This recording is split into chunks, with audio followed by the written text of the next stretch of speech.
साथियों, चलिए एक महत्वपूर्ण सरकारी नौकरी के बारे में जानकारी प्राप्त कर लेते हैं। यह वैकेंसी स्टाफ सिलेक्शन कमीशन से निकली हुई है।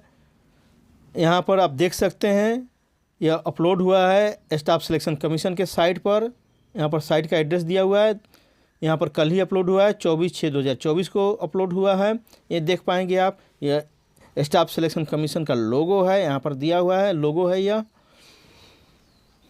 तो यह काफ़ी विस्तार से यहाँ पर एडवर्टीजमेंट निकला हुआ है, करीब करीब 109 पेज का है।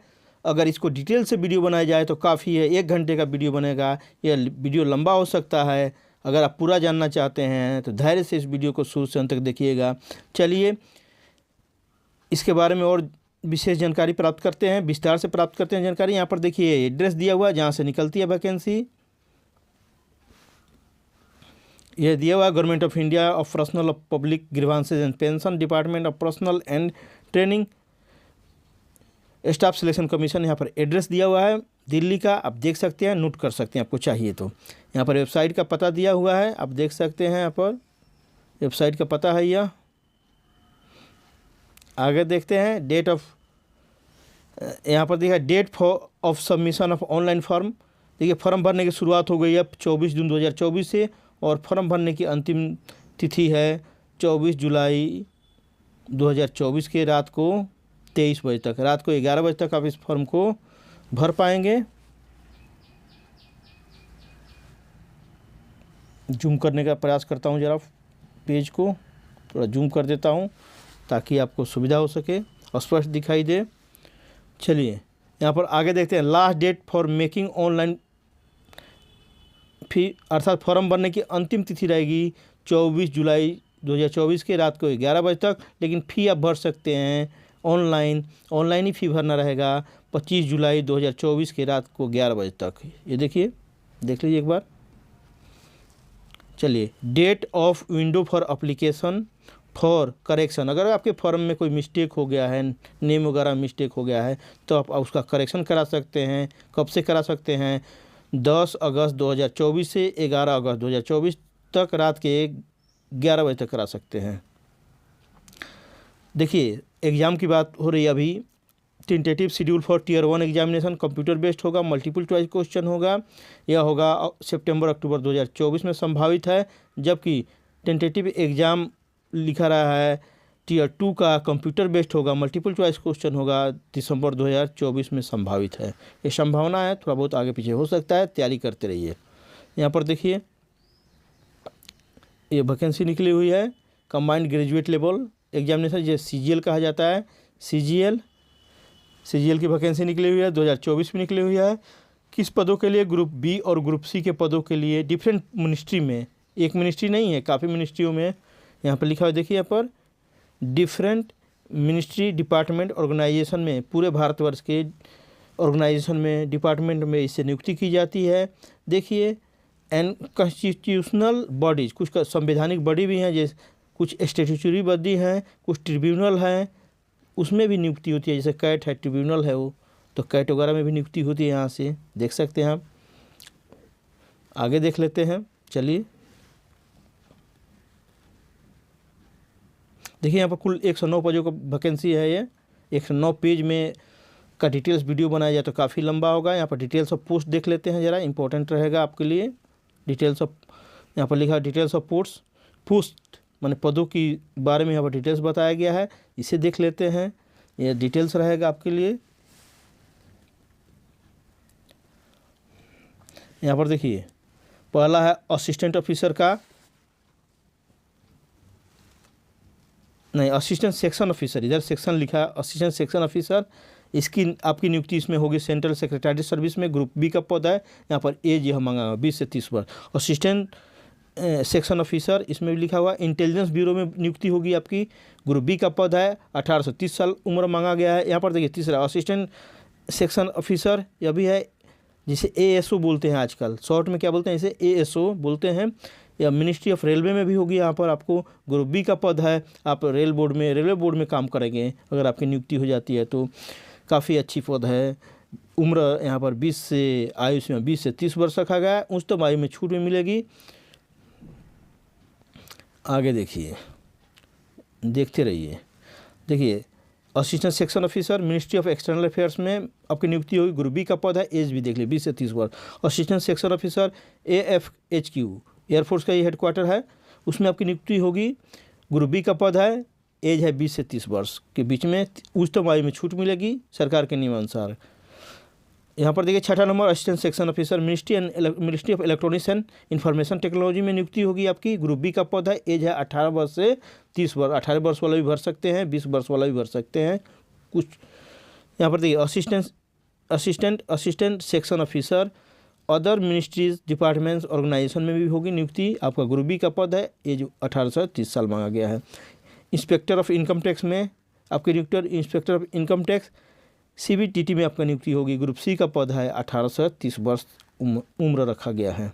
तो आप जितने ज़्यादा मार्क्स लाइएगा आपका ग्रुप पद मिलेगा। यहाँ पर देखिए 9 नंबर पद देखिए, इंस्पेक्टर सेंट्रल एक्साइज में CBIC में नियुक्ति होगी, ग्रुप बी का पद है, 18 से 30 साल उम्र होना चाहिए। यहाँ इंस्पेक्टर प्रिवेंटिव ऑफिसर का भी पद है, इसी विभाग में है, इसी संस्थान में आपको नियुक्ति होगी, ग्रुप बी का पद है, एज भी देखिए यही रहेगा। इंस्पेक्टर ऑफ एग्जामिनर यही है, CBIC में आपकी नियुक्ति होगी। देखिए यहाँ पर 11 नंबर में लिखा है। उसके बाद 12 नंबर है assistant information enforcement officer, assistant information officer department देख लिया पर है, directorate of enforcement department of revenue, group B का पद है, 18 से 30 साल उम्र मांगा गया है। सब इंस्पेक्टर आगे देख लेते हैं, sub inspector central bureau of investigation, group B का पद है, आयु सीमा यह मांगा गया है। ठीक है, आगे देखते हैं। ग्रुप देखिए सीरियल नंबर 14 है, department of post, ministry of communication, ये सब देख सकते हैं, अपने से भी आप पढ़ सकते हैं, यह भी पढ़ सकते हैं हम। इधर भी 15वां इंस्पेक्टर का है, central bureau of narcotics, ministry of finance में निकला है, ग्रुप बी का 18 से 30 साल। ये क्लियर है, आप भी पढ़ सकते हैं। ये सब पदों के लिए वैकेंसी निकली हुई है, डिपार्टमेंट भी सामने लिखा हुआ है, आप अच्छी तरह पढ़ लीजिए। मैं आपको एक बार दिखा दिया, आप डिटेल्स से आप अपने से भी इसका स्टडी करते रहिए। ये देखिए और भी पद हैं यहाँ पर। देखिए बेसिक कितनी शुरुआत हो रही है, लेवल 6 के अनुसार 35,400 से और 1,12,400, उसका बेसिक हमने नहीं देखा, एक बार ऊपर करके आपको दिखा देता हूँ। ये देख लीजिए, यहाँ पर इसका बेसिक लिखा रहेगा ऊपर में, यहाँ पर लिखा हुआ है, मैं दिखाना भूल गया था। यहाँ पर देखिए पे लेवल 7 में एक बार नियुक्ति होगी, अभी हम लोग 7 में हैं नौकरी में, अब आपकी डायरेक्ट 7 में नियुक्ति होगी, कितनी बड़ी बात है। 44,900 से बेसिक की शुरुआत होगी और बढ़कर 1,42,400, ये बढ़कर का मतलब होता है आपका प्रमोशन भी नहीं मिला तो अभी आपकी बेसिक बढ़कर इतना हो जाएगी। लेकिन यहाँ पर सैलरी कम से कम आपको 80,000 के आसपास इनिशियल मिलेगा, इसकी मैं गारंटी लेता हूँ। 80,000 मिलेगा शुरू में यहाँ पर, अगर लेवल 7 में नियुक्ति होती है तो। लेवल 6 में नियुक्ति है तो आपको 70,000 के आसपास मिलेगा सैलरी। तो लेवल 7 का भी आप देख लीजिए पोस्ट कौन से हैं यहाँ पर। लेवल 6 का, 7 का तो देख चुके हैं, 6 का है, ये है assistant section officer other ministry other department organisation, group B का पोस्ट है, एज भी 18 से 30 है। एक्जीक्यूटिव असिस्टेंट का पद है, CBIC में नियुक्ति होगी, ग्रुप बी का पद है, 18 से 30 वर्ष उम्र मांगा गया। रिसर्च असिस्टेंट का है, नेशनल ह्यूमन राइट्स कमीशन में नियुक्ति होगी, ग्रुप बी का पद है, एज 18 से 30 वर्ष मांगा गया।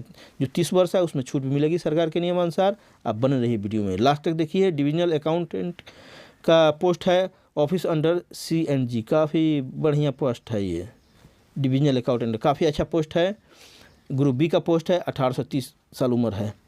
आप अगर नौकरी में अच्छा जाना चाहते हैं तो सपना देखते हो तो CGL का परीक्षा जरूर दीजिए, इसका परीक्षा दीजिए। कोई भी दिक्कत हो तो कमेंट करके पूछिए, मैंने तो बिना तैयारी के इसको पास किया था। तो हमारे समय में लेंदी एग्ज़ाम होती थी, मेंस में 3 पेपर, फिर बाद का एग्ज़ाम होता था, उसमें दो होता था, पार्ट में एक ही दिन होता था। तो आगे देखिए, देख सकते हैं डिविजनल अकाउंटेंट हो गया, सब इंस्पेक्टर देख सकते हैं। नेशनल इन्वेस्टिगेशन एजेंसी NIA का जो आप जानते हैं, ग्रुप बी का पद है, 18 से 30 साल उम्र मांगा है। तो आप डिटेल्स अपने से भी देख सकते हैं सब पदों को। Sub inspector, intelligence officer, narcotics control bureau, MHA में हुआ, महाराष्ट्र में ये होगा, ये महाराष्ट्र में आपकी नियुक्ति होगी। ग्रुप बी का पद है 18 से 30 साल।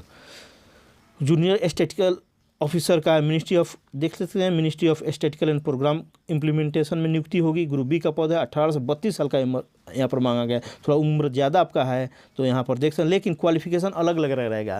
यहाँ पर स्टैटिस्टिकल के लिए हो सके ग्रेजुएशन में स्टैटिक्स मांगा हो, आगे जाकर देखेंगे क्वालिफिकेशन वैरी करेगा, अलग अलग पदों के लिए कुछ क्वालिफिकेशन अलग हो सकता है। यहाँ पर देख लीजिए एक लेवल 5 का वैकेंसी आ गई है। अब लेवल 5 यहाँ पर लिखा हुआ है। यहाँ पर बेसिक की शुरुआत 29,200 से होगी, जो बढ़कर 92,300 तक हो जाएगी। यहाँ पर 30-60 के आसपास यहाँ पर आपको बेसिक मतलब वेतन मिल सकता है, मिलेगा ही, बल्कि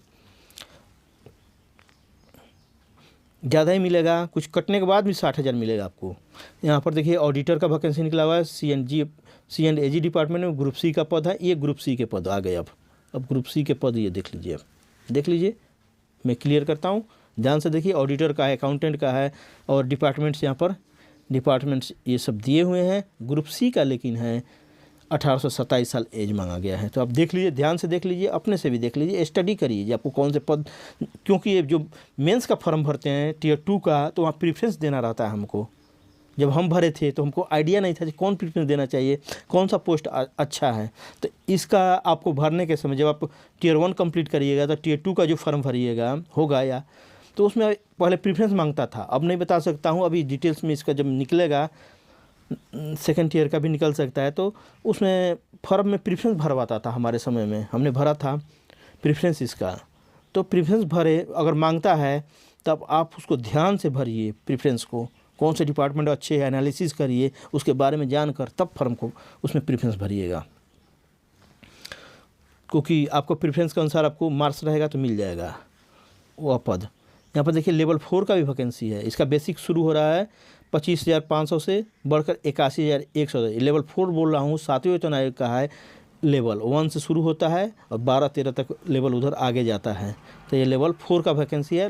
लेवल 4 का मतलब लेवल 4 के अनुसार यहाँ पर वेतन मिलने वाला आपको। देखिए पोस्टल में यहाँ पे पोस्ट ऑफिस में होगा, postal assistant and sorting assistant जो बोलते हैं, पोस्ट ऑफिस में वैकेंसी निकलती है, अभी इसी के थ्रू निकलेगी, ये निकली हुई है। देखिए ग्रुप सी का है 18 से 27 साल। यहाँ पर देखिए senior secretariat assistant upper division clerk, काफ़ी अच्छी सब पोस्ट हैं। ग्रुप सी का भी है तो ये पोस्ट अच्छा है, देख लीजिए। ग्रुप सी का है 18 से 27 साल उम्र। Senior administrative assistant military engineering service में निकला हुआ है, डिफेंस मिनिस्ट्री ऑफ डिफेंस में निकला हुआ। ग्रुप सी का पद है 18 से 27 साल। टैक्स असिस्टेंट का, टैक्स असिस्टेंट एक CBDT में है, एक CBIC में है। ग्रुप सी का पद है। सब इंस्पेक्टर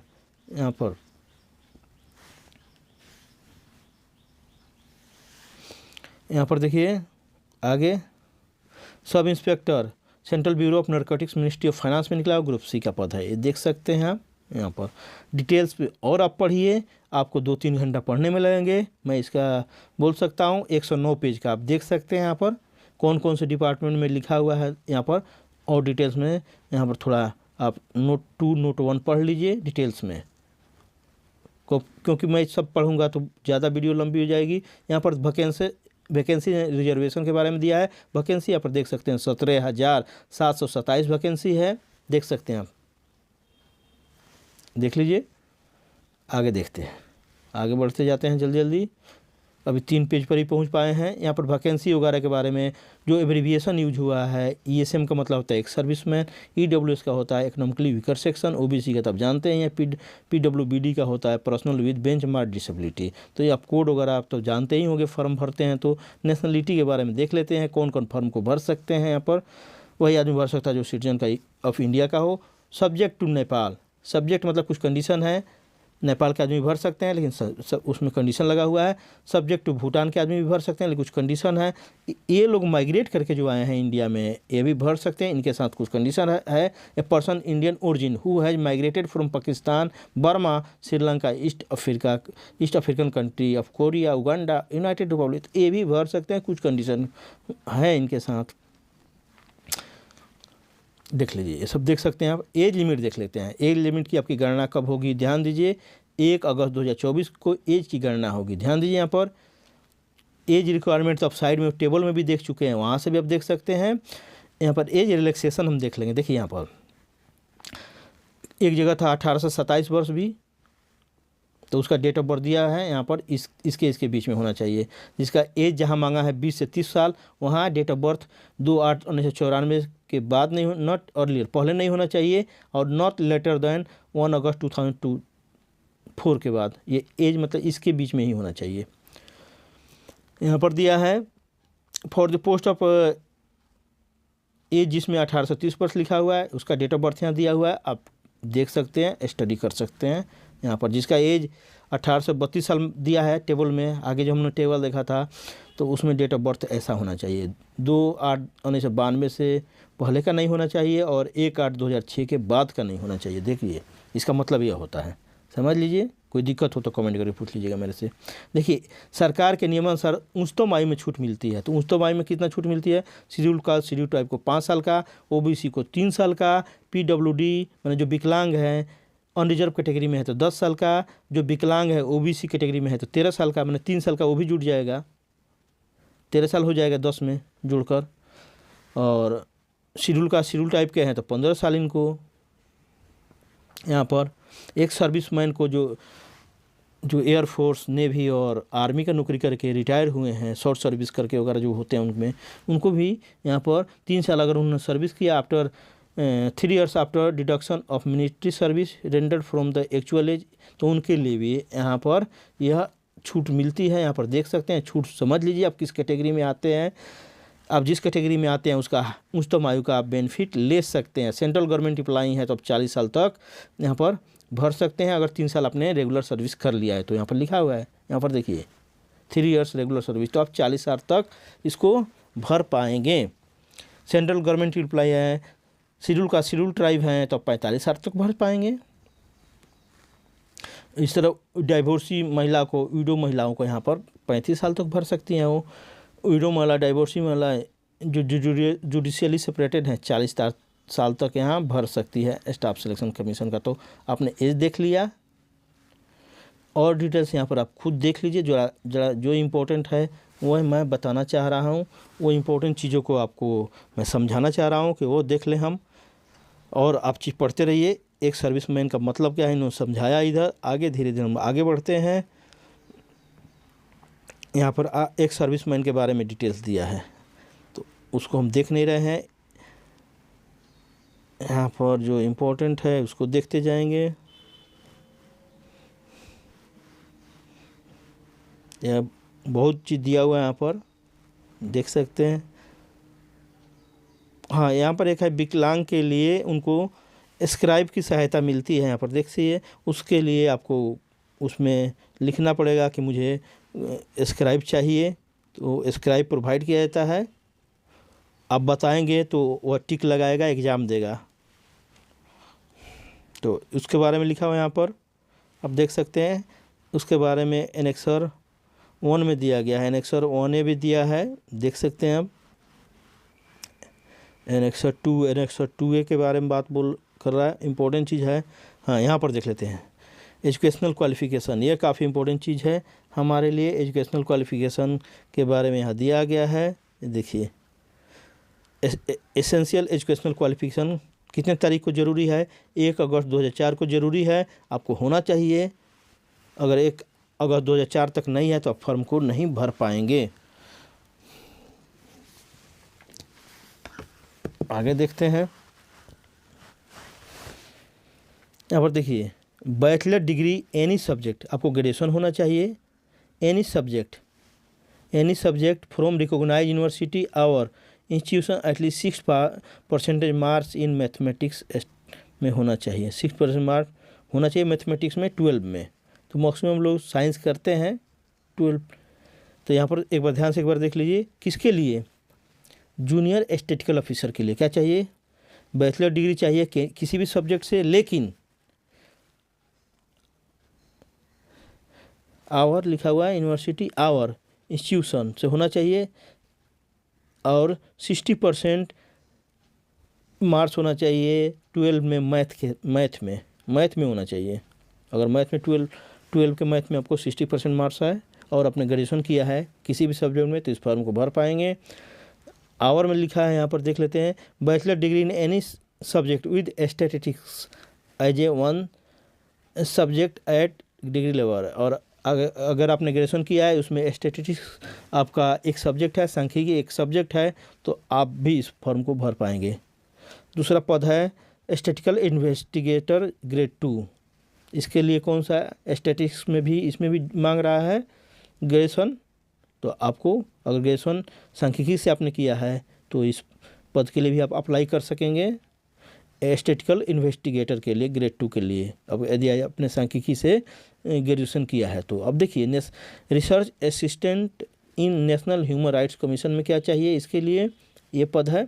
इसके लिए क्या चाहिए, bachelor degree from recognised university, और बैचलर केवल डिग्री चाहिए।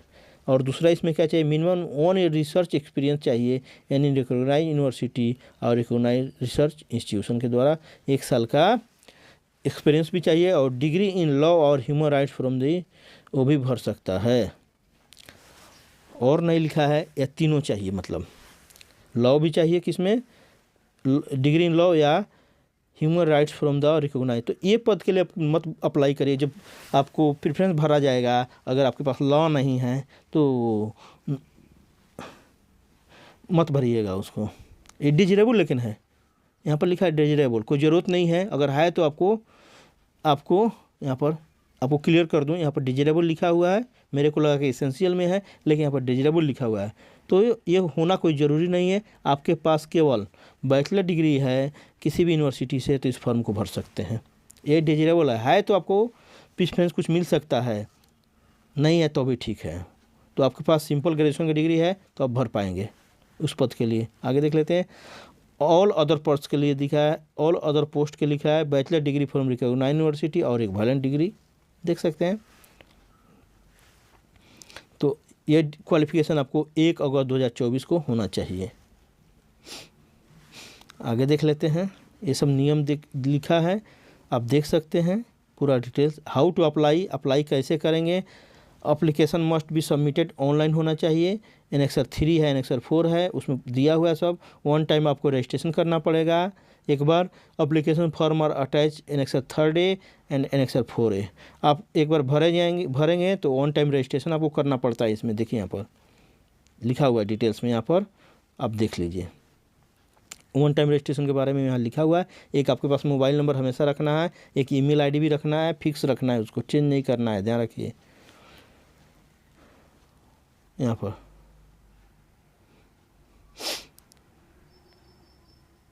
ये फ़ोटो के बारे में दिया है, यहाँ पर फ़ोटो के बारे में पढ़ लीजिएगा, यहाँ पर दिया है। टोपी लगाकर फ़ोटो नहीं खींच सकते हैं, चश्मा लगाकर नहीं खींच सकते हैं, उसके बारे में यहाँ पर दिया है, यहाँ पर देख सकते हैं। आगे देखते हैं, लास्ट डेट यहाँ लिखा हुआ है, लास्ट डेट है 24/7/2024 को रात के 11 बजे तक, तो ये लिखा हुआ है। आगे देखते हैं, जल्दी देखते हैं, वीडियो लंबा हो जाएगा। यहाँ पर फ़ी देख लेते हैं, एप्लीकेशन फ़ी दिया है 100 रुपया लिखा है। किसके के लिए 100 रुपया लगेगा और किसको नहीं लगेगा वह जान लीजिए। जनरल को लगेगा, ओबीसी को लगेगा, लेकिन वुमेन को, शेड्यूल कास्ट यहाँ पर लिखा है, वुमेन लिखा है, schedule caste, schedule tribe, person with benchmark disability, विकलांग को, एक सर्विसमैन को फ़ी नहीं लगेगा। इन लोगों को फ़ी नहीं लगेगा, बाकी लोगों को फ़ी देना पड़ेगा। जनरल हैं, ओबीसी हैं तो आपको फ़ी देना पड़ेगा, 100 रुपया देना पड़ेगा। ज़्यादा फ़ी नहीं है, काफ़ी बेहतर फ़ी रहता है इसमें, सब कोई भर सकता है, गरीब भी भर सकता है, ऐसा वैकेंसी है। बेरोजगार बचे तो भरना ही है। देखिए कैसे भरना है, fee can be paid through भीम UPI net banking using Visa, Maestro card, RuPay, debit card से भर सकते हैं, ऑनलाइन भर सकते हैं, भीम से भर सकते हैं, आप जानते भी होंगे। Online fee can be paid 25 जुलाई 2024 तक भर सकते हैं, 23 बजे रात तक, 11 बजे रात तक भर सकते हैं। तो ये है। अच्छा, करेक्शन के लिए विंडो खुला रहेगा, जैसे पहले भी टेबल में बताया था, 10/8/2024 से 11/8/2024 के रात को 11 बजे तक। कोई करेक्शन कराना चाहते हैं, कहीं मिस्टेक हो गया भरने में, तो आप करेक्शन कुछ पैसा देकर यहाँ पर रहता है। देखिए पैसा का भी बताया रहेगा इसमें आगे। 200 रुपया, देखिए 200 रुपया आपको देना पड़ेगा इसके लिए, करेक्शन के लिए। तो 200 रुपया आप जमा करके आप इसको करा सकते हैं। 500 रुपये किसके लिखा है, ₹500 for making correction and re submitting modified corrected application form. Second time, first time में तो 200 रुपया, सेकेंड टाइम आप मॉडिफाई कराना चाहते हैं, करेक्शन कराना चाहते हैं तो 500 रुपया आपको देना पड़ेगा चार्जेज। ये देख लीजिए, समझ लीजिए, गलती मत भरिए। क्यों 200 रुपया देने का, 500 रुपया देने का, सही सही फॉर्म को ध्यान से भरिएगा, पढ़ लीजिए। कोई दिक्कत हो तो मुझसे भी पूछ सकते हैं, जितना मुझे जानकारी है मैं आपको हर संभव सहायता करूँगा। फ्री में सहायता करना है मुझे, केवल मैं आपसे एक एक्सपेक्ट करता हूं कि मेरे चैनल को अधिक से अधिक सब्सक्राइब करा कर रखवाइए, ताकि मुझे भी बेनिफिट हो सके, मैं भी आगे बढ़ सकूं, ताकि आप सबको कुछ आगे जाकर कुछ फाइनेंशियल हमको बेनिफिट हो, पैसा आए तो मैं आप सबको बांट सकूं, आप सबको किताब खरीद कर दे सकूं। पहले चैनल मोनेटाइज था, लेकिन कुछ वीडियो नहीं अपलोड हुए बीच में, कुछ मेरी पढ़ाई की वजह से, कुछ तबीयत मेरा ख़राब था बीच में, अभी भी चलता है ख़राब तबीयत, लेकिन मैं आपके लिए वीडियो बना रहा हूँ। मेरा आप सहायता करिए, मेरे परिस्थितियों में मेरा साथ दीजिए, अधिक से अधिक वीडियो को शेयर करिए, मेरे चैनल को अधिक से अधिक आप सब्सक्राइब कराइए, ताकि मैं भी आगे बढ़ सकूं। साथियों आगे चलते हैं, एग्ज़ाम सेंटर के बारे में दिया है यहाँ पर। एग्ज़ाम सेंटर देखिए, वहाँ देता है अब एग्ज़ाम सेंटर जहाँ कंप्यूटर की व्यवस्था रहती है, आप जानते ही हैं, देता है। तो आप एक बार एग्ज़ाम सेंटर ये देख लीजिए, कौन से रीजन में आते हैं। 9 रीजन बटा हुआ है, एसएससी 9 रीजन में बटा हुआ है। उसी रीजन का एसएससी एग्ज़ाम को मोस्टली देखता है। जैसे आप हम भागलपुर बिहार, ये देखिए बिहार का रीजन है, ये कहाँ रहता है, यहाँ पर बिहार और उत्तर प्रदेश यहाँ पर लिखा हुआ है, सेंट्रल रीजन के नाम से जाना जाता है। इसका ऑफिस जो है प्रयागराज में है, यहाँ देखिए, आपको थोड़ा दिखा देता हूँ, इसका ऑफिस प्रयागराज में है, यहाँ पर देख सकते हैं पूरा ऑफिस का नाम है। इसी तरह आप जिस स्टेट में रहते हैं देख लीजिए आपका फॉर्म कहाँ जाएगा। अब अंडमान निकोबार में रहते हैं, जमशेदपुर में रहते हैं, पोर्ट ब्लेयर, धनबाद वगैरह में रहते हैं तो आपका जाएगा ईस्टर्न रीजन में, यहाँ पर लिखा हुआ है ईस्टर्न रीजन का कोलकाता में ऑफिस है, यहाँ पर देख सकते हैं। तो ये रीजन वाइज 9 रीजन में बटा हुआ एसएससी का ऑफिस है, ये पूरा देखिए, यहाँ पर आएगा 3 आ गया, यहाँ 4 आ रहा है, ये देखिए 5 है, 6 है, 7 है, उसके बाद 8 है, 9 है। देखिए 9 रीजन में बटा हुआ है, यहाँ पर देख पाएंगे आप। तो अहमदाबाद, मेहसाना, सूरत, अमरावती, जलगांव, मुंबई का एरिया ये वेस्टर्न रीजन में है। दादर नगर हवेली भी है, इसी में है। गुजरात का एरिया, महाराष्ट्र का एरिया, जो चर्चगेट के पास इसका ऑफिस है, हमारी लाइन चर्चगेट के बीच में है। इस साइड में आप देखते भी होंगे, अगर कोई आया होगा तो आप देखते होंगे, तो आप यहाँ पर है ऑफिस। ये देखिए एड्रेस भी दिया है, और नीचे में देखिए सबके साइड का दिया है, वेबसाइट का एड्रेस भी दिया है, इस पर भी जाकर आप डिटेल से पता कर सकते हैं। तो ये रहा। अब देखिए स्कीम का रहेगा, एग्ज़ाम का स्कीम क्या रहेगा, एक टियर 1 एग्ज़ाम होगा, एक टियर 2 एग्ज़ाम होगा, कंप्यूटर बेस्ड एग्ज़ाम होगा, ऑब्जेक्टिव टाइप एग्ज़ाम होंगे, यहाँ पर दिया हुआ है। आप चाहिए तो इसका 100 रुपया देकर, कुछ लिखा है 100 रुपया देकर आप आंसर भी ले सकते हैं, टेंटेटिव आंसर की लिखा है यहाँ पर। आगे देखते हैं। हाँ देखिए एग्जामिनेशन के बारे में थोड़ा समझ लीजिए, समझा देता हूँ। इसमें क्या क्या पूछा जाएगा यह ध्यान दीजिएगा, थोड़ा यहाँ पर ध्यान दीजिएगा विशेष रूप से। पहला रहेगा टियर 1 का एग्ज़ाम होगा, जो टियर 1 यहाँ लिखा हुआ है। सब्जेक्ट क्या रहेगा, जनरल इंटेलिजेंस एंड रीजनिंग, ये रीजनिंग वाला पोर्शन है। 25 क्वेश्चन रहेगा, 30 मार्क्स का रहेगा। उसके बाद आगे देखिए, दूसरा रहेगा जनरल अवेयरनेस, अर्थात जीके पूछेगा, करंट अफेयर्स में पूछेगा। 25 क्वेश्चन रहेगा, 30 मार्क्स का रहेगा। आगे देखते हैं। अब देखिए क्वांटिटिव एप्टीट्यूड रहेगा, मैथमेटिक्स जो रहता है यहाँ पर रहेगा। 25 क्वेश्चन रहेगा, 50 मार्क्स का रहेगा। और इंग्लिश कम्प्रीहेंशन रहेगा, इंग्लिश ग्रामर, इंग्लिश कम्प्रीहेंशन, इसमें इंग्लिश में पूछेगा, आपको आर्टिकल पूछेगा, उसके बाद सिंटेक्स पूछेगा, उसके बाद सब्जेक्ट वर्ब एग्रीमेंट पूछेगा, उसके बाद प्रीपोजिशन पूछेगा, आपको नरेशन पूछता है, वॉइस पूछते हैं, वन वर्ड सब्स्टिट्यूशन पूछता है, सिनोनिम्स पूछता है, एंटोनिम्स पूछता है, फ्रेजेज पूछता है, प्रोवर्ब्स पूछता है। तो ये सब का आप तैयारी करते रहिए। कोई अच्छी लूसेंट का भी आता है ऑब्जेक्टिव इंग्लिश, आर.एस. अग्रवाल की काफ़ी अच्छी है। R S. Agarwal SSC graduate level के लिए अच्छी है, आप उसको खरीद लीजिए। Objective English by R S. Agarwal करके आता है, उसको पढ़िए, अच्छा है। क्योंकि बहुत से लड़के का देखता हूँ कि इंग्लिश ही कमज़ोर रहता है, तो इंग्लिश के लिए वह बुक पढ़िए आप, आर.एस. अग्रवाल की ऑब्जेक्टिव इंग्लिश। 25 क्वेश्चन पूछा जाएगा, 50 मार्क्स का रहेगा, इसके लिए 1 घंटा आपको समय मिलेगा।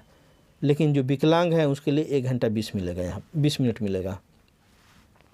ये देखिए tier 1 exam consist with objective type रहेगा, मल्टीपल चॉइस क्वेश्चन रहेगा, इंग्लिश और हिंदी दोनों में रहेगा पेपर। निगेटिव मार्किंग रहेगा, ध्यान दीजिए, गलत उत्तर देंगे तो 50% निगेटिव मार्किंग यहाँ पर है। 0.50 मतलब 50% निगेटिव मार्क्स है, आधा अंक कट जाएगा।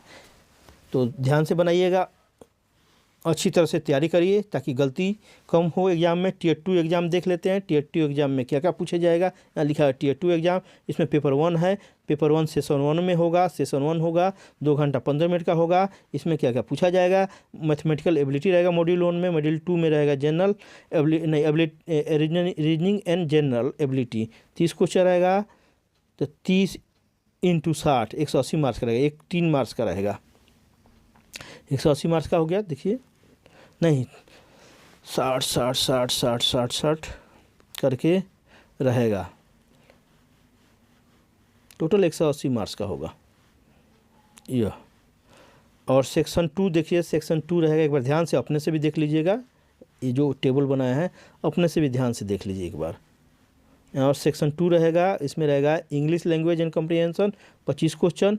और ये आगे है इसमें जनरल अवेयरनेस, ये रहेगा 25 क्वेश्चन। तो 45 हो जाता है 70 × 3 मार्क्स का क्वेश्चन रहेगा, तो 210 हो गया। ये टोटल 70 क्वेश्चन रहेगा, यहाँ पर लिखा हुआ है। आगे देख लेते हैं। अब सेक्शन 3 है, सेक्शन 3 में क्या रहेगा, कंप्यूटर नॉलेज मॉड्यूल रहेगा, 20 क्वेश्चन रहेगा, 20 × 3 = 60, एक क्वेश्चन 3 मार्क्स का तो 60 मार्क्स का। इसके लिए 15 मिनट मिलेगा समय। इसमें समय देख लेते हैं कितना मिलेगा ऊपर में, इसमें कितना दिया है समय, वही 1 घंटा 20 दिया है। स्क्राइब के लिए 1 घंटा 20 मिनट, जो विकलांग है उनको। तो ऐसे अब देखिए सेक्शन 2 में देखते हैं, सेक्शन 1 की बात हो गई थी, अभी सेक्शन 2 है, या 15 मिनट का होगा। क्या होगा सेक्शन 3 में, मॉड्यूल 2 रहेगा, डेटा एंट्री स्पीड टेस्ट होगा। यहाँ पर 1 डेटा एंट्री टास्क रहेगा, आपको कितने मिनट का रहेगा, 15 मिनट दिया जाएगा। यहाँ पर देख लिए, जो कंप्यूटर मॉड्यूल टेस्ट भी होगा 15 मिनट का यहाँ पर दिया है। तो आगे बढ़ते हैं, आप देख लीजिए ध्यान से, 1-2 बार पढ़ लीजिए, इसको समझ में आ जाएगा। पेपर 2 रहेगा, स्टैटिस्टिक्स रहेगा, 100 मार्क्स का रहेगा। ये 100 × 2 200 उनके लिए रहेगा जो सांख्यिकी पद के लिए अप्लाई करेंगे, मोस्टली इन्वेस्टिगेटर के लिए है। यहाँ पर लिखा है tier 2 include tier conducting paper 1 paper 2 in separate days shift. Paper 1 is compulsory, यहाँ पर अच्छा पढ़ लीजिए, paper 1 is compulsory, paper 2 will be those candidate, यहाँ लिखा है पेपर 2 जो रहेगा वो देखिए जूनियर स्टैटिस्टिकल ऑफिसर्स के लिए रहेगा, ये पोस्ट है उसके लिए, या स्टैटिस्टिकल इन्वेस्टिगेटर ग्रेड 2 के लिए रहेगा ये। तो जो स्टैटिस्टिक्स वाला भरेंगे पोस्ट उसके लिए रहेगा पेपर 2, ध्यान दीजिए यहाँ पर। आगे बढ़ते हैं, पेपर 1 इंक्लूड रहेगा 3 सेक्शन, और उसका सिलेबस अब देख लीजिए। यहाँ पर मैथमेटिकल अफेयर्स का सिलेबस यहाँ पर दिया है, ये देखिए अब कहानी देगा सिलेबस यहाँ पर। उसके बाद रीजनिंग रहेगा मॉड्यूल 2 में, reasoning and general intelligence module 2 में। ये सब आप ऊपर वाला ही दिया है यहाँ पर ब्रीफ में, फिर एक बार देख सकते हैं। आगे देखते हैं, काफ़ी लंबा हो जाएगा वीडियो, कुछ अपने से भी पढ़िए इसको। यहाँ पर देखिए ये पूरा पेपर के बारे में दिया है, पढ़ सकते हैं, देख सकते हैं क्या क्या रहेगा, किस में क्या पूछा जाएगा। यहाँ पर आप ध्यान से पढ़िएगा तो आपको पता चल जाएगा। मॉड्यूल 2 में क्या रहेगा यहाँ पर दिया है, पूरा दिया है, पर देख सकते हैं एग्ज़ाम के बारे में पूरा दे रहा है। पूरा देख लीजिए, स्टडी करिए, धीरे धीरे अपने से भी करिए, इसके साइट पर है यह। अब देखिए इंडिकेटिव सिलेबस बोला था आपको, नीचे सिलेबस देगा, सिलेबस दिया है। जनरल इंटेलिजेंस एंड रीजनिंग का क्या क्या पूछेगा उसमें देखिए, क्या क्या पूछेगा। एनालॉजी पर रहेगा, सिमिलरिटी से क्वेश्चन रहेगा, डिफरेंस पर रहेगा, स्पेस पर रहेगा, विजुअलाइजेशन से रहेगा, स्पेशियल ओरिएंटेशन से रहेगा, प्रॉब्लम सॉल्विंग से एनाल। ये सिलेबस है, पूरा सिलेबस का ध्यान दीजिए। और उस बुक को खरीद लीजिए जिसमें अरिहंत वगैरह खरीद सकते हैं आप, जिसमें ये पूरा टॉपिक कवर कर रहा हो मैक्सिमम, या आप यूट्यूब से भी इसको देखकर कर सकते हैं। उसके बाद जनरल अवेयरनेस का इधर सिलेबस दिया गया, ये देखिए ये सिलेबस है, ये क्वांटिटेटिव एप्टीट्यूड का ये सिलेबस है, अर्थात मैथ का सिलेबस ये है। मैथ में क्या क्या पूछेगा देख लेते हैं थोड़ा बहुत। नंबर रहेगा, डेसिमल रहेगा, whole number, fraction, relation see between number, percentage, ratio, proportion, square root, average, ये सब कमर्शियल मैथमेटिक्स और एल्जेब्रा टाइप का चीज़ यहाँ पर पूछा जाता है। अब देख नहीं, मेंसुरेशन भी यहाँ पर है, circular cylinder, sphere, homosphere, rectangular, parallelepiped, सब दिया है यहाँ पर। या तो आपको मैथमेटिक्स देख कर ये देखिए, स्टैटिक्स भी इधर थोड़ा है, या हिस्टोग्राम दिया, फ्रीक्वेंसी पोलोग्राम दिया, बार डायग्राम, पाई का स्टेट, ये सांख्यिकी के पोर्शन है, तो आप इसको पढ़ सकते हैं। पूरा सिलेबस देख लीजिए, आप पढ़ते रहिए। इंग्लिश कम्प्रीहेंशन में आपको दिया है इंडिकेटिव सिलेबस, ये सब पूरा दिया है। और देख सकते हैं इंडिकेटिव सिलेबस टियर 2 का दिया है, मैथमेटिकल एबिलिटी का दिया है, देख सकते हैं अलजेब्रा, ज्योमेट्री, मेंसुरेशन, ट्रिग्नोमेट्री, ये पूरा देख लीजिए। मॉड्यूल 2 का दिया है यहाँ पर, ये काफ़ी लंबी इसकी एडवर्टीजमेंट रहता है, आदमी कितना शॉर्ट वीडियो बना सकता है, इसका समझ में नहीं आता है। इधर मॉड्यूल 2 का पूरा दिया है, तो आप ये भी देख लीजिए कंप्यूटर में क्या क्या पूछा जाएगा आपको। यहाँ पर कंप्यूटर में देख लीजिए सेंट्रल सीपीयू के बारे में, इनपुट आउटपुट डिवाइस के बारे में पूछा है, कंप्यूटर मेमोरी के बारे में, जैसे रैम हो गया, रोम हो गया, इसके बारे में पूछा जा सकता है। इंटरनेट के बारे में आगे पूछा जाएगा, सॉफ्टवेयर के बारे में पूछा है, इधर basic knowledge of cyber security पूछ रहा है थोड़ा बहुत यहाँ पर। देखिए प्रोटोकॉल के बारे में, जैसे आईपी एड्रेस हो गया, ये सब के बारे में। वायरस के बारे में इधर लिखा है, जैसे हैकिंग लिखा है, वायरस लिखा है, वार्म्स लिखा है, ट्रोजन के बारे में आते हैं यहाँ पर पूछ रहा है थोड़ा बहुत। तो आप इसको, इस सब्जेक्ट को खोज लीजिए, नेट से भी खोज कर पढ़ सकते हैं। पेपर 2 जो स्टैटिक्स है वो किस में क्या क्या रहेगा, इसके बारे में यहाँ पर यह सिलेबस यहाँ पर दिया है, तो वो भी देख सकते हैं आप। मैं बोलूँगा कि आप इसके नेट साइट पर जाकर, या पूरा स्टैटिक्स का सिलेबस है, आप देख सकते हैं ये पूरा। तो यहाँ पर दिया क्वेश्चन के बारे में दिया है, आप देख सकते हैं यहाँ पर क्वेश्चन मॉड्यूल में कैसा रहेगा ये दिया है। एडमिशन टू एग्जामिनेशन में क्या क्या लिखा है इसमें देख लीजिए, पढ़ लीजिए। हाँ, मेन बात यह है कि आपको एक ओरिजिनल आईडी प्रूफ रखना पड़ेगा, आधार कार्ड आप लेकर जाइएगा, ओरिजिनल लेकर जाइएगा एग्ज़ाम सेंटर के लिए। देखिए यहाँ पर लिखा है इतने कम से कम डॉक्यूमेंट चाहिए आपको एग्ज़ाम देने के दिन। आधार कार्ड या प्रिंट आउट ऑफ, ये आधार कार्ड, वोटर आईडी कार्ड हो सकता है, ड्राइविंग लाइसेंस होता है, पैन कार्ड हो सकता है, passport ID issue bye university college के द्वारा हो सकता है यहाँ पर, या स्कूल के द्वारा। और देखिए एम्प्लॉयर कोई है तो आईडी, उसका भी आईडी इशू होगा।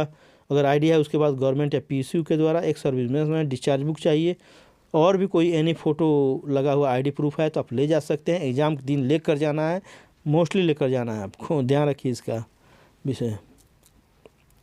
उसके बाद डॉक्यूमेंट वेरिफिकेशन के बारे में दिया है, नहीं ज़रूरत है अभी, जब सिलेक्शन होगा तो आप डॉक्यूमेंट वेरिफिकेशन के बारे में पढ़ लीजिएगा। ये पोस्ट के बारे में, फिजिकल टेस्ट किसका होगा, फिजिकल टेस्ट भी इसमें होगा। इन पदों में जो जाएंगे उसका फिजिकल टेस्ट और मेडिकल स्टैंडर्ड भी पास करना होगा, तो आप पढ़ सकते हैं। अगर आपकी हाइट वगैरह अच्छी है तो आप इस पोस्ट के लिए अप्लाई करिएगा। ये देखिए ये डॉक्यूमेंट्स के बारे में लिखा है यहाँ पर, डॉक्यूमेंट्स पढ़ लीजिए। आगे जाकर देख लेते हैं फॉर्म कहाँ भरने को दिया है, उसको थोड़ा सा यहाँ पर देखिए। मिनिमम क्वालिफाई मार्क्स थोड़ा देख लीजिए। मोड ऑफ सिलेक्शन, अदर के लिए 30% कम से कम क्वालिफाई करना होगा मार्क्स लाकर। ओबीसी और ईडब्ल्यूएस के लिए 25%, अदर कैटेगरी के 20% कम से कम मार्क्स लाना होगा। उसके बाद अब जितना ज़्यादा मार्क्स लाइए वो अच्छी बात है, क्योंकि आपको कटअप में आना, पहले तो ये कटअप मार्क्स है और आपको मेरिट में आना ज़रूरी है, तो मैक्सिमम मार्क्स लाइए आप, जितना से जितना हो सके लाइए। ये देखिए इसी तरह टियर 2 के बारे में लिख रहे हैं यहाँ पर 20% अदर के लिए, ओबीसी के लिए 25%। आप मैक्सिमम मार्क्स लाने का प्रयास करिए ताकि आप मेरिट लिस्ट में आ सकें। अदर कैटेगरी के लिए 30% यहाँ लिखा है, तो आप मैक्सिमम मार्क्स लाइए। यहाँ पर पूरा एग्ज़ाम के बारे में दिया है, आप देख सकते हैं, ये देख लीजिए। बहुत वीडियो लंबा हो जाती है, कोई देखते नहीं है, क्योंकि ये काफ़ी लंबा विज्ञापन निकालता है। ये देखिए सब क्या अब देखिए टाइप ऑफ माल प्रैक्टिसेस, आप कोई फर्जीवाड़ा करते हैं तो उसके लिए पनिशमेंट इधर दिया है, वो मत करिए। कोई भी चीज़ है अच्छी से ईमानदारी से परीक्षा दीजिए, तैयारी करिए। कोर्ट ड्यूटी, हाँ यहाँ देख लेते हैं ज़रा, ये भरने का तरीका आपको दिया है, कैसे भरना है इसको पढ़ना जरूरी है आपको, ये पूरा पढ़िएगा, ये पढ़ लीजिएगा। और ये पूरा पोर्शन पढ़िए कैसे भरना है, यहाँ पर लिखाया है बताएगा आपको ये पूरा। थोड़ा आगे जाकर देख लेते हैं, उसके बाद वीडियो को एंड करें क्योंकि लंबी वीडियो हो गई है और हो जाती है। आपसे भी अपने से भी आप पढ़िएगा। ये देखिए सब, ये फ़ोन नंबर दिया हुआ है, कोई दिक्कत हो तो आप पूछ सकते हैं। ये देखिए ये सर्टिफिकेट्स वगैरह सब लगते हैं, आप भरते होंगे फॉर्म तो जानते ही हैं, सर्टिफिकेट सब लगते हैं। तो वह सर्टिफिकेट्स हैं, ये सब एनेक्सर में दिए हैं, आप बनवा कर रखिएगा जो जिसको ज़रूरत है। एनेक्सर में दिया हुआ है ये सब, एनेक्सर 2। तो ये देखने की अभी आवश्यकता नहीं है हमें, आगे चलता हूँ मैं। ये देखिए भरना कैसे है, वन टाइम रजिस्ट्रेशन कैसे करना है। यहाँ पर 2 पार्ट में रहेगा, एक वन टाइम रजिस्ट्रेशन है और दूसरा रहेगा पार्ट इसका filling of online application form. तो दोनों देखिएगा। यहाँ पर वन टाइम रजिस्ट्रेशन के बारे में बताया है, यहाँ पर मोबाइल नंबर ईमेल आईडी होना चाहिए। ये पूरा ध्यान से आपको पढ़ना है। वन टाइम रजिस्ट्रेशन का ये देख लीजिए पूरा डिटेल्स दिया हुआ है। ये जो सीरियल नंबर लिखा है ना, जो फॉर्म भरिएगा तो उस सीरियल नंबर 8 में यही भरना है, 9 में ऐसा ही भरना है। ऐसा ही भरना मतलब एग्जाम्पल दिया हुआ है, इसी तरह भरना है। जैसे 7 में क्या है, सीरियल 7 में फिल योर फादर नेम भरना है एग्जैक्टली मैट्रिक के जो सर्टिफिकेट में है उसके अनुसार। तो ये सीरियल नंबर है, उसमें भी यही सीरियल नंबर आता है, उसमें यही चीज़ भरना है। एजुकेशन क्वालिफिकेशन भरना है जो आपका हाईएस्ट है, जैसे आपने एमएससी किया है तो एमएससी भर दीजिए यहाँ पर। तो इस तरह की बातें हैं, ये दिया हुआ सीरियल नंबर वाइज बहुत अच्छा दिया रहता है। इसका कैसे भरना है कोई दिक्कत नहीं होती है। अब देखिए एडिशनल डिटेल्स ऑनलाइन अप्लीकेशन, ये डिटेल्स दिखा हुआ है, कैटेगरी भरना है सीरियल 1 में। ऐसे पूरा आप सीरियल देख कर भर सकते हैं।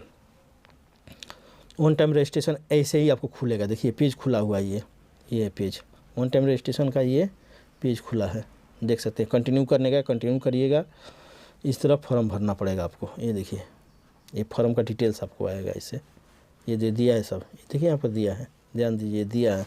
इसी तरह आपका फॉर्म खुलेगा वो, तो ये देख कर पूरा बताता है, प्रिंट आउट दिखाता है अपना, देख सकते हैं। अब देखिए रजिस्ट्रेशन वाला भी है, वो तो वन टाइम हो गया। ये रजिस्ट्रेशन का यहाँ पर बताएगा, अब ये रजिस्ट्रेशन का पोर्शन आ गया। ये सब भरने का ही बता रहा है, आप देख सकते हैं डिटेल्स यहाँ पर। पासवर्ड क्रिएशन पेज आएगा एक, ये पूरा डिटेल्स बता रहा है, आप देख सकते हैं। Login and new set password आप पढ़कर देख लीजिए। एडिशनल डिटेल्स पेज ये दिया हुआ है, पूरा डिक्लेरेशन इसमें आपको करना होगा। सॉरी, आगे देखते हैं। ये पार्ट 2 देखिए, वो अभी तक चल रहा था वन टाइम रजिस्ट्रेशन का, अभी पार्ट 2 में है ऑनलाइन एप्लीकेशन फॉर्म। आपको फिर यहाँ डिटेल्स भरना पड़ेगा, नाम, पिता का नाम, यहाँ पर पूरा देखिए फॉर्म दिखाएगा आगे आपको। यहाँ पर ये पूरा सीरियल नंबर देखिए यहाँ पर चालू हो गया, 20, 20, 21, 22 ये सब आपको फिर भरना पड़ेगा, ये भरना पड़ेगा डिटेल्स। काफ़ी लंबा भी रहता है इसका फॉर्म, ये देखिए ऑनलाइन भरना है। 1-2 बार पढ़ लीजिए अच्छी तरह तब भरिएगा। देखिए फॉर्म खुल गया, ये फॉर्म है, ये रजिस्ट्रेशन का एप्लीकेशन फॉर्म है, ये ना फॉर्म है।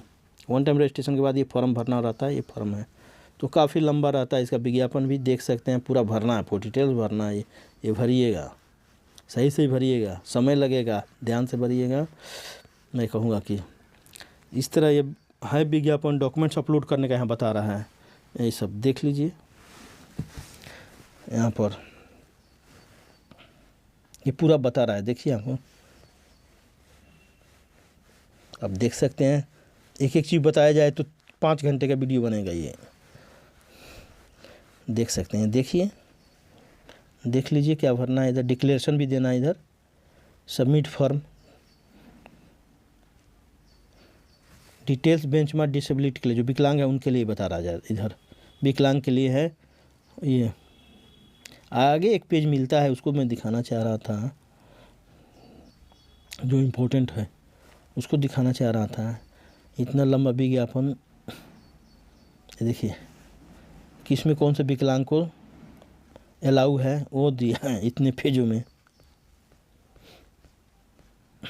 ये देखिए इन्फॉर्मेशन, एज रिलैक्सेशन आप चाहते हैं तो सेंट्रल गवर्नमेंट एम्प्लॉई हैं तो ये फॉर्म ऐसा भरना, बनवा कर देना पड़ेगा। ये सर्टिफिकेट के बारे में दे रहा है, ये देखिए, ये देखिए सब ऐसा फॉर्मेट आपको चाहिए, जहाँ ज़रूरत पड़ेगी आप बनवा कर देना पड़ेगा। ये